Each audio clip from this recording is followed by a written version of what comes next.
Hello, everyone. Dave Fernandez here. Welcome to the Coach Your Way show. This is episode number 3 of our interview series, What It Takes to Be a Coach. And today we have a super special guest coming to us from Westchester, Ohio, Mr. Roland West. How are you doing, Mr.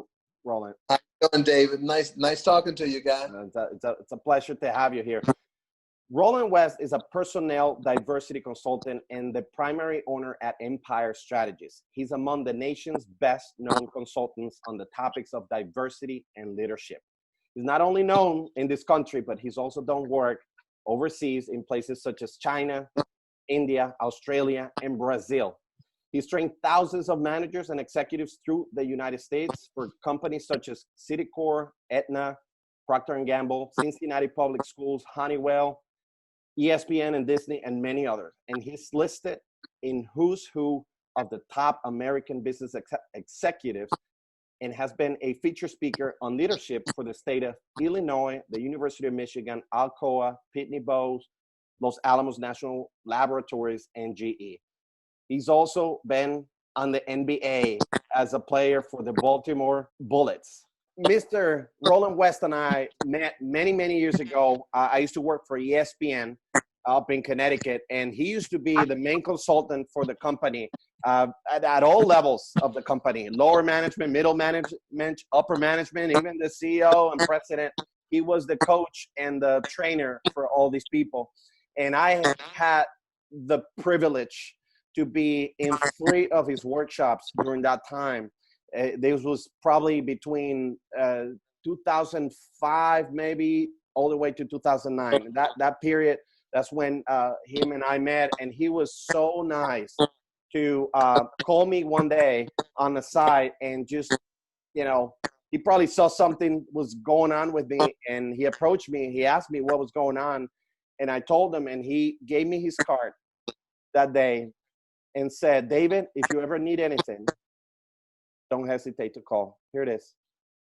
And for one reason or another, I waited 14 years since he gave me this card to make this phone call. My mistake, because this has been phenomenal to have met you, Mr. West. Mr. West, how does one go from playing in the NBA into the business world and then goes on to become a top diversity consultant in this country? Well, for me, David, it happened. I had a manufacturing career prior to becoming a consultant.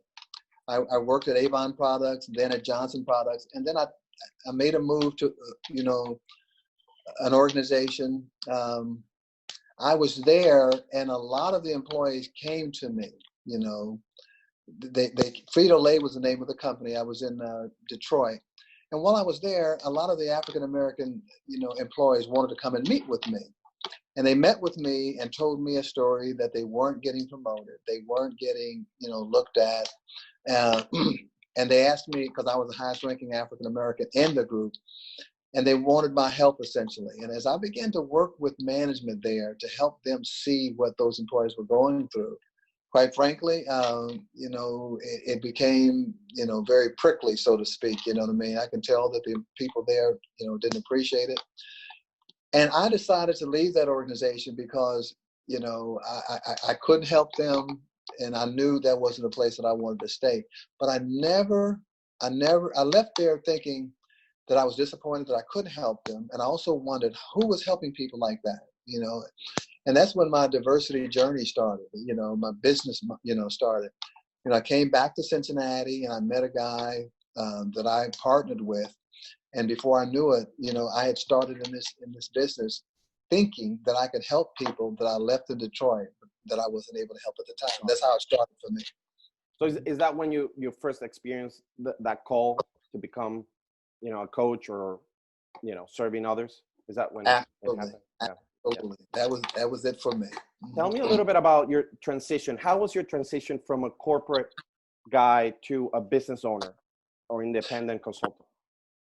It's kind of very difficult. I was lucky to meet this guy. His name is Merlin Pope. He had a diversity consulting business. He did not have much work at the time. He and his partner set me down one Saturday morning. I'll never forget it.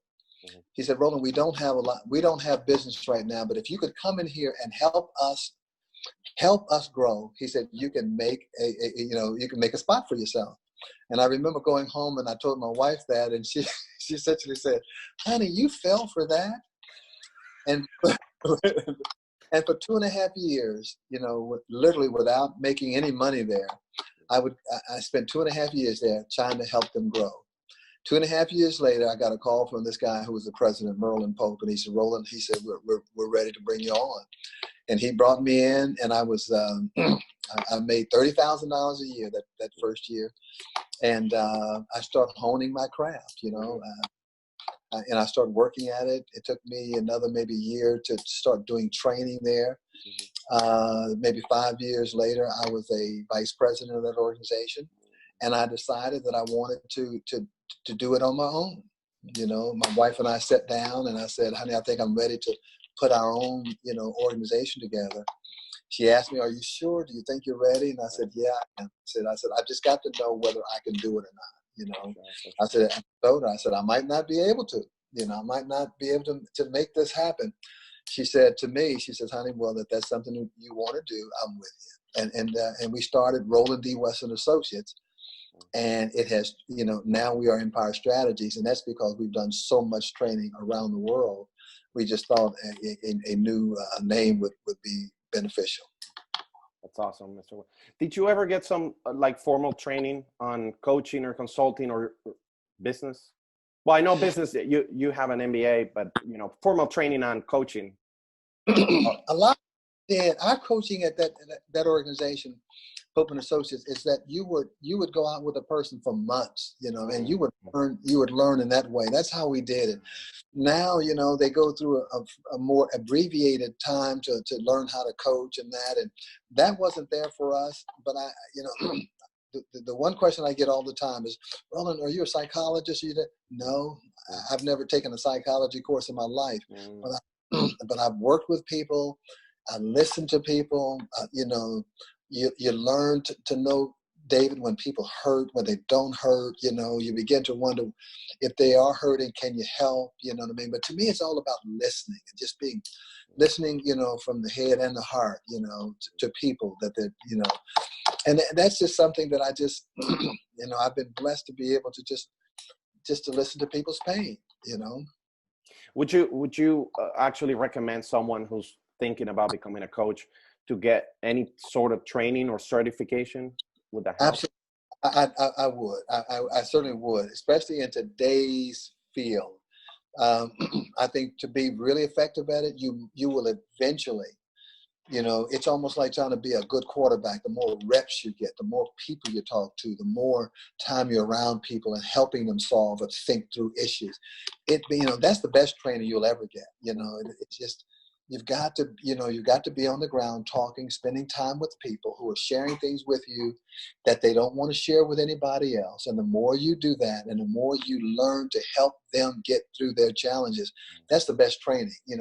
Everything else is secondary to that. A lot of people will qualify. Some in a day, some in 2 hours. Yeah. I've never been one to think very much of that process. But would I recommend it? Yes, because a shingle is important too. To have that shingle. I don't have one of those, but I've got a lot of time just in tough spots. So, but yeah, I would recommend getting training. But I would also add this, David. I'm learning and training every day. I'm learning my craft every day. That's beautiful. Yeah, I know what you mean. I never stop that, So, sir, talking about being in tough places, what are some of the challenges that you have experienced as a coach? And I guess this would be coaching. There was a situation down in a plant in Baden, North Carolina, 30 miles outside of Charlotte. There were employees who were told that they cannot put a Confederate flag on their license plate and drive it into the plant. Uh-huh. And the CEO of the organization found out that 60 Minutes, the program 60 Minutes, mm-hmm. was about to go down there and do a story. Mm. Scared him. They called me and said, Roland, because I was in the organization, but not down there. Would you come down there? Because they are, in fact, there are people down there who are, in fact, stirring up trouble. You know what I mean? They're having all kind of big, the Klan was there and all that stuff. And those people decided not to go to work, until they could put this on their license plate. So I went in there and I found the 8 or 10 white males, and there were about another 20 African Americans, who were just absolutely at each other's throats, Mm-hmm. And I remember asking the group of white males, I said, would you be willing to teach the rest of us why that Confederate flag is important to them? And they said, we'd love to do that, Roland. And so I got that approved up there at corporate. And we start spending time, just doing training and teaching and talking. I've never seen so many tears in my life. And when that process was over, there was a group of about 60 employees, both white and black, who literally went around that whole community, cleaning up Confederate grave sites and slave grave sites as one team. It was a really amazing. That was probably one of the biggest challenges I ever went through. That is awesome. And I guess that goes to show the power of really listening, right? Because that's what you were looking to do. Just listen to what these people are trying to, express, I guess, or why is this so important for you? Wow, that's an amazing experience. Now, I had my view about the Confederate flag, but there were few people in there who convinced me, Roland, for some of us, it's not hate. It's about my great-grandfather. The last thing he saw on that battlefield was that flag, and I just want to honor him doing that. I was like, wow, okay. And it turned out that I learned a lot more probably than they did, but you're right, David. It's just listening to people. Mm-hmm. On the other side of the coin, sir, what is the best thing about being a coach? This is the best. One of the best things to me is how much you'll grow as an individual. It's sure. amazing. Amen. You're helping people, you grow so much yourself. You're learning. How can you not always try to put in practice the things that you're sharing with other people? That's one thing. The other thing is, I strongly believe that I have no right being a coach unless I have mastered some of the things that I'm trying to teach. I believe that strongly. Whatever it is, if I can't be decent at it, good at it, why am I out there coaching and teaching it? Whether it's, whether it is about being on time, whether it's about, making sure that you do your homework, whether it's time you're researching, whether it's time you're showing up as a good, decent human being, all of that you got to put in practice before you teach other people to do it. And they've got to see it in you.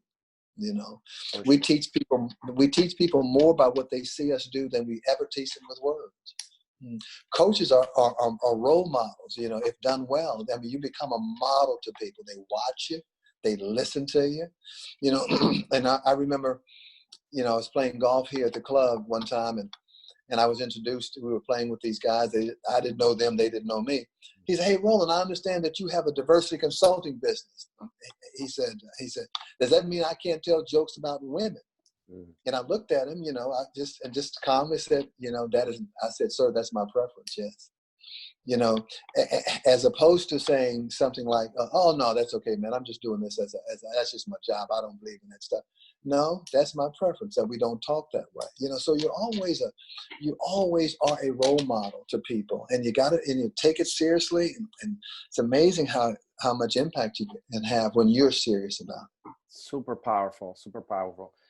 Can anyone be coached? I would say it's a readiness factor, David. I think, they say when the student is ready, the teacher appears. Mm-hmm. And I believe that. When the student is ready, the teacher appears. It's a matter of waiting till people are ready. When they're ready, and they're ready to be coached, you be ready, what I mean? And my mother used to tell my sister, talking about dating and marriage and all that. She says, "Well, honey, when he's ready, you be ready, right?" But when a student is ready, then you be ready as the coach, you know, and that's listening too. That's knowing when to come in. Because when a person is not ready, you know, it's probably going to be a waste of time. Sure. Do you think anyone can become a coach? I believe, David, that coaching requires a major amount of education, experience. I think being fairly well spoken is important, and I think having passion is important. You know, just caring about people. And I guess the people that don't care that much or just doesn't spend the time probably cannot be an effective coach. You know? I lost your video, Mr. Roland. Okay. Okay, I'm sorry. No problem. Do you think it's beneficial for someone? Oh, I lost your video again. Oh, so okay.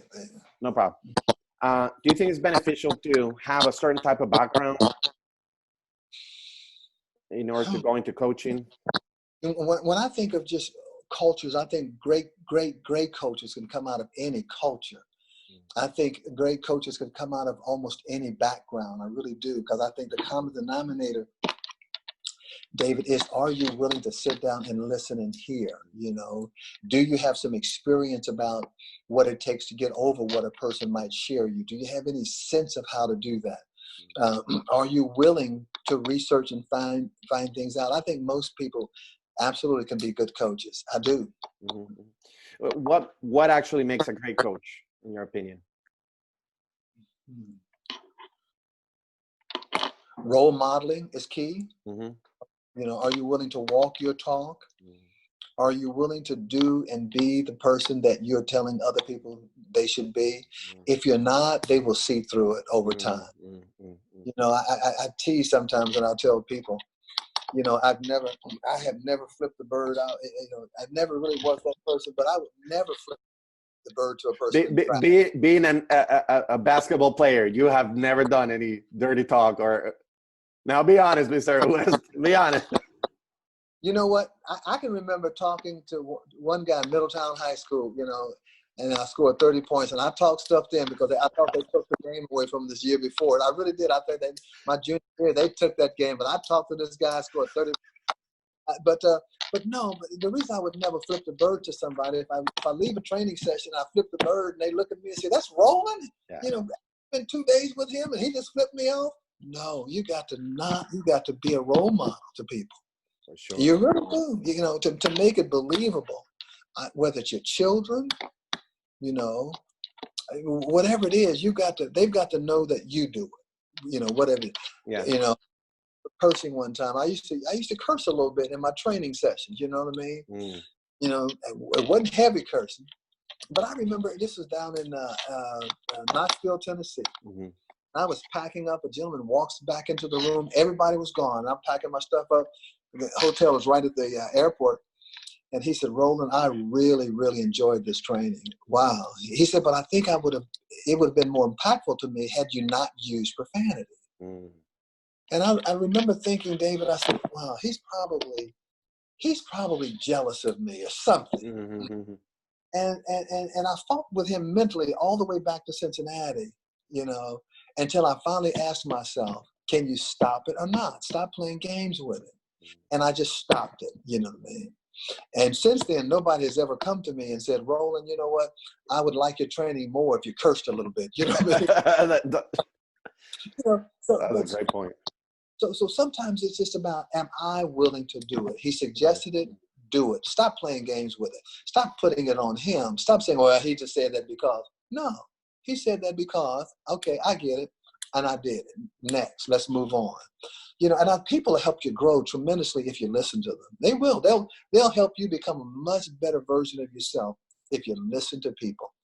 You know, you just have to be able to put your ego aside, right? Like get yourself out of your own way and be open, right? Absolutely. And in athletics, David, you know, they said, "How bad do you want it?" You know, that's sort of a sports term. How bad do you want it? How bad do you want to be a coach? how bad do you want to be an impactful player? Mm-hmm.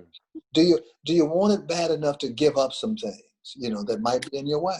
If you don't, then stop playing games with it. Go do something else. I wanted it that bad. I want to be a coach that bad. It's important to me. When you begin to see how much you can make a difference in people's lives. I remember my daughter one time we were in Dallas, and she worked for MCI Corporation because of my fraternity brother had hired her down in Dallas. And this guy came to her and said, "Your dad," he was just telling Wendy, your dad does this in the training room. We're just listening. We're taking notes. Your dad is very special. He said, he said, he taught me this. And he named 2 or 3 things that he got out of the session. And my daughter told him, and she told me that, she said, "Oh, I've been hearing that all my life." Of course. He's been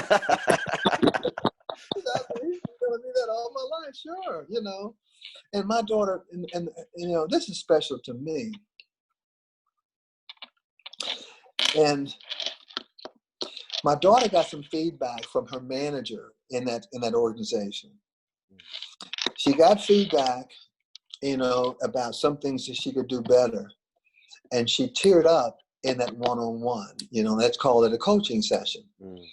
And the supervisor, her manager, told me that Wendy came back the very next day with a pen and pencil and said, Miss So-and-so or whatever, I just want to sit down with you and take notes and get very clear about some of the things that you want me to do and that some things you're not satisfied with. And she says, Roland, she did everything you're telling us to do. She did. She came back to me and said, "I'm ready now. Just let me know." And that's what I've taught her. You know what I mean? That manager doesn't have to be right about everything, but listen to everything. Mm-hmm. Interesting. Just listen to it, and that made me proud. But that's Wendy. That is my daughter. And just don't be afraid to look at it in the eye and say, "All right, let me have it." And I want to be better, because it gets back to how bad do you want to be, good, So along those lines of, what would you sacrifice? How bad do you want this, and what would you sacrifice? So what are some of the things that have cost you to be a coach, to have this life that you have? One thing is just being away from my family so much. I would do it again, but I happen to be married to, and I just think of the woman that I couldn't tell you how much I love her and love being around her. Love, even in this coronavirus, it's not painful to me because I get to be with her, and I've been very honest with you. It's just good. So just being away from her was a sacrifice. Sometimes missing planes because I didn't want to leave too early until the work got done. And the plane's gone. I got to stay overnight. I hated that. But I was willing to do that because I got to close this thing up right. And that would happen a lot. And I think it's a sacrifice too, David, because once you walk down this road as a coach, as a person who will be known as a really good, impactful coach, you're going to give up some things in terms of your behavior too. You just have to. You know what I mean? I'm not a squeamish kind of guy, but I could be around my golfers, and if curse words get to flying, I'm just not going to be a part of it, and I know why. It's not that I'm squeamish about it. It's just that I've made the commitment that's not going to be me anymore, but I still don't, but don't run from me, guys, because I'm this way, Because I love being around you. Things like that don't. It's just something that I know I can't do. If I, there's this one time, Gandhi one time, they said there was a story that Mahatma Gandhi went over to his sister's house, and when he went into his sister's house, she says, "Mahat, you got to help me with our son. He doesn't eat his peas or vegetables at all, and I want you to talk to him." And Gandhi listened to her and almost immediately got up and left the house. He came back 2 or 3 weeks later and sat down and had a long talk with her son about the importance of eating vegetables and peas and all that. And she says, "Why did you wait so long to have the conversation?" he says, well, when you told me that, I wasn't eating my vegetables either. You know, I had to make sure I was eating my vegetables before I had that conversation. For sure. Powerful. Wow. I believe that's kind of how I believe this. It has to work. You know, I've got to be in it before I have the conversation. I believe that. Love it. Sir, could you share with us one coaching technique that you like using, or, you know, one of your favorites, or and what type of result you expect to have from that coaching technique? I think one coaching technique that I just believe is should be a constant is, you know, number one, finding out from the person that you're coaching and from his or her immediate, you know, close confidants or whatever, what they see as their challenges. You know, what are they trying? What are you trying to accomplish? What are you trying to, you know, hurdle? Are you trying to get over? And just get really clear about that. You know what I mean? You know, I mean, you really got to soak into what this person is trying to accomplish in their life, short term, long term. You've also got to find out why it's been difficult for them to get there. It could be, well, I just started. It could be, you know, well, I don't have the confidence. I tried it and I failed, or, you know what I mean? Whatever it is, you know, those two things, you know, why, what do you want to do? Why haven't you done it so far? And from there, you know, you put them on a plan to, you know, how do you evaluate it? You know, what are the specific things that you are going to go forward and begin to do that'll get you there? And you help them monitor that, you know what I mean? And help them evaluate it. How will you know when you get there? You know, I've even told people sometimes, David, you know, this one guy said, I wanted to be a supervisor and I couldn't do it. I wanted to be this and they wouldn't let me do it. And I mean, I listened to that, you know, in coaching for so long. I finally said, look here, man, if you really want to do it, just go and do it. Just do it. Find a way to get there. You know, when I went to graduate school and got my MBA, there was a guy, Gene Hope was his name. We were in his office and he says, you know what, Roland, I'm thinking about getting an MBA. I was in Chicago, I was a plant manager. And he says, I said, you know what, I was thinking about that too, Gene. I was thinking about, and I said, yeah, I could get an MBA, how important that would be. So I went to Governor State, enrolled, took the GMAT, all that. I bet it was a little over 2 years later. Somehow Gene and I were back together. No, we were playing tennis. We used to play tennis together. We were wrapping up. He said, Roland, you know, I'm thinking, this is over 2 years later now. He said, I'm thinking about getting an MBA. And I told him, Gene, I just got my degree. You know what I mean? And some people talk about it, you know, and some people do.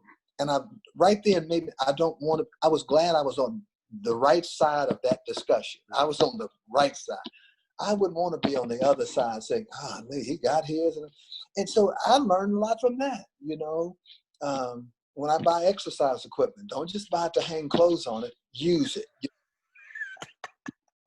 So you know what I mean? Just go at it like that in life, you know. And that's, it could be a habit of putting things off, and you can make it a habit of always attacking things. Part of coaching is teaching people to attack things and help them get that first rung of the ladder and keep going, you know. But you got to help them to that first rung. Okay, you got it. You're in school. You're in, you know, a lot of things, you know, come to my mind. I remember, I forget the city, but it was in Detroit. But goes to the same hotel doing a lot of work for General Motors. And a guy knocked on my door one time, you know. Are you Roland West? Yes, sir, I am. He says, I just wanted to meet you because a lot of our employees, you know, your name comes up a lot. You know what? You know, so and so just told me that she went back to school. She's in school. So and so told me he told me he's taking a class in that. And when people, you know, when you ask for something, people, I'll take it. I'll go. He says, there's something you're saying to my people that's got them more activated than I've seen. What do you do? I said, sir, I really don't do anything. I said, but encourage people sometimes. That's what I'll do. You know, I'm here by myself. You know, I might as well do something, right? And so I believe in encouraging people when you can. You know what I mean? And these were people that you sort of talked to that just there's something inside of them that you want them to reach down and grab, or they could be a cook in that place all the rest of their life. They could be, nothing wrong with it. But most of them are speaking to me like, I wish I could. Well, help them there, you know. I wish I could. Well, how much schooling do you have? You just start down there. Well, I didn't finish high school. How long does it take you to tell them, go get that GED? And I'm telling you, people do it. People do it. He said, whatever you're doing, this guy said, you know, he was a hotel manager. He said, man, you got a lot of these young people just doing things. I said, well, good. You know, good. You know. Yeah, that's the power of Mr. Roland West, laying down the. You know what? It's just a habit. You know, it's just a habit.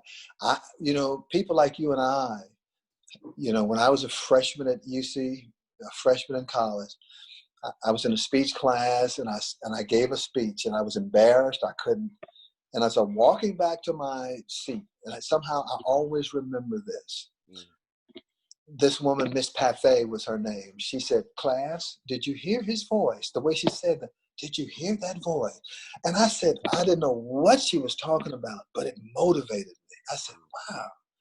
She said, I can speak. I didn't know what that meant. I didn't know. But I've hung on to that for a long time, David. I really have. And when I started this business, there was a woman named Jean. She was a middle-aged white female at the bank. And I went and borrowed $5,000 to start this business. That was in 1991. And she was the same woman, David, that I used to sometimes get sick to because my check wouldn't clear or things like that. Seriously, you know, Mr. West, you don't have enough money in this, blah, blah, blah, blah, blah. And when I went to her to borrow $5,000, she said something to me that just like, wow. She says, Roland, I know you're going to be very successful in this business. And I was stunned. I said, I mean, coming from her, I said, what you really think? She said, oh, yeah, you're going to be successful. She says, because I've dealt with you. I know how you're a good person to be around. You're going to do well. And one time I told that story and I cried like a baby. I just cried because I'm thinking this woman saw something that probably very few other people could see. He said, oh, I know you struggled with having enough money here and there. And all of a sudden, it went from that to when they have a new branch manager. She was the one introducing me because we had enough money to back. This is Roland West. And wow, you know what I mean? I said, Jean, I still know what she looks like. She saw something, and I just ran with it, you know. And she would say, I told you, Roland, you were going to do well out here. Wow. You know, I'm telling you, David, you're going to do. Thank you, sir. I appreciate it very much. Sir, what would you like your legacy to be? You know, just a change agent, you know, just getting a few people to a better place in their lives. Simple, that's it. You've already done that. Not a few. Thousands or millions, probably. If somebody would say that to me, that's plenty. That is absolutely plenty. Wow, sir. But I do hear it a lot, but that's all I need. That's all I hope to hear, man. Just you got to a little better place in life. Mr. West, a couple of books that you would recommend anybody to read. Must read. You know, let me turn around and look at. Sure. You know, the books that I tend to read are books that are typically stories about people, whether it's athletes, whether it's business people, or the stories about how people overcame. You know, it could be. You know, I'm not a huge reader. You know, books, but I'm online a lot, just listening to people talk about. You know, like Warren Buffett. I love to hear the beginning stories of a lot of people. Warren Buffett happens to be one. Yeah. You know, George Bodenheimer is one of the best leaders I've ever known in my life. And I tell a lot of people that. So I'll ask him how he got started. I asked you today, how did you get from Connecticut to Houston? I mean, those are the things that are very important to me. I want to know, how did David get down there? What took him down there? You know what I mean? What brought you to Connecticut? You know what I mean? So those are the things that I do. How did you get people? I think the most important things you could know about people, how did they get started? Not what their success was like, but what got them started and moving and motivated. Because you'll get to a place where you just say, I could quit, but you won't. You know what I mean? What kept you going? You know what I mean? And a lot of that just comes through a lot of biographies. A lot of those are biographies of people like Fannie Lou Hamer, you know, people who are, you know, Thurgood Marshall, the first Supreme Court justice, you know, like what motivated these people to keep doing what they're doing? And it's so similar, David. I find out it's so similar. They wanted something better either for them, their families, or people around them. And I think they activated as a result of that, is what I'm finding out. Beautiful. And that's why Black, Hispanic, Asian, they wanted something better, you know, typically for families. What would you tell someone who's starting to think about becoming a coach? What advice would you give them, or words of encouragement, you know, when they're trying to make this decision, you know, should they do it or not? I would absolutely identify with that person. What are the positives that you see in that person that makes you think they would be a good coach? And typically that's there. You know, I shared some of that with you, which makes me think you are and will continue to be a tremendous coach. You know what I mean? Thank you, it's the you bring. It's what I see in you. You know, I see how open you are. I see how transparent you are. Part of coaching is transparency and letting people see inside of you. Like they could see you. You know, they could say, man, you know, you got to open up your life to people for them to trust you and want to listen to you. You know, being covetous and I don't want to share that, you know, it just, man, it's a killer. You know, I've shared a lot of things with people that I sometimes are just,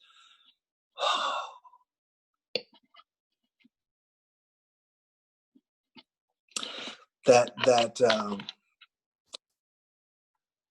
sometimes I wonder, you know, you give a little piece of yourself away, and sometimes it'll hurt. I told a story one time about my father, and I cried because I remember as a little boy, when I was about 7 years old, my father asked me he gave me a newspaper, and he said, "Son, I'm going to work." My father was a hard-working guy, always worked, you know. He ended his experience with 26 years at GE. He got that later in life, and he missed 3 days work, right? Wow. But early on, when I was like 7, he gave me a paper and said, you know, that was back in the day, you know, ask these people if they hire colored people, you know, and that was, and I was a spelling champion in elementary school. I could read well and stuff. So I'd read and I'd call these people. And I would say to them, I said, hello, my daddy wants to know, do you hire colored people? And most of the time the answer was no. But if the answer was yes, I would put a check mark.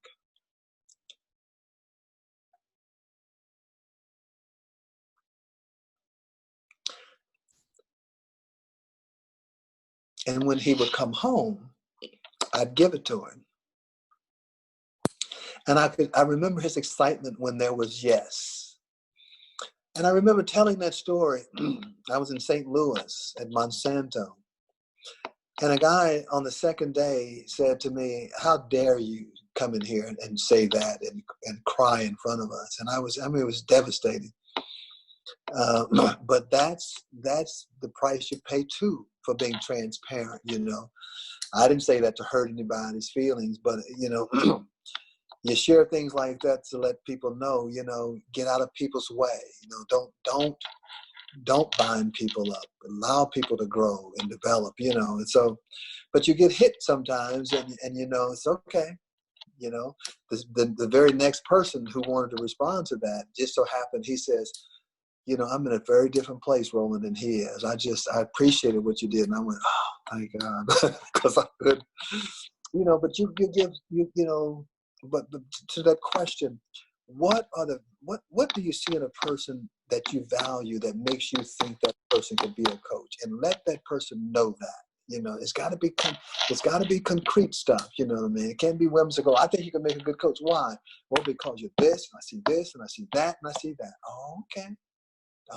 Mm-hmm. You know, so you got to really kind of be sure, and it can't be just whimsical. Because some people I see and so then I said, no, I don't think that person could ever coach. You know, that person is too maybe inside of him or herself. That person doesn't seem like he cares enough about other people. That person doesn't listen well. You know. So I wouldn't say that to those people. That's too uphill. Sir, I cannot thank you enough for your time today to do this interview with us and to so openly share your own personal stories and experience with the rest of us. Thank you so much, Mr. West. I appreciate it. One last word? No, just thank you, man, for having me. And I appreciate the conversation, you know, and especially having it with you, because I know you're going someplace that I know is going to be important to a lot of people. Thank you, sir. I appreciate it. For all those of you listening to this or watching this interview, thank you so much, and wish you all well. And until next time, let's get out there and start changing lives one session at a time. See y'all.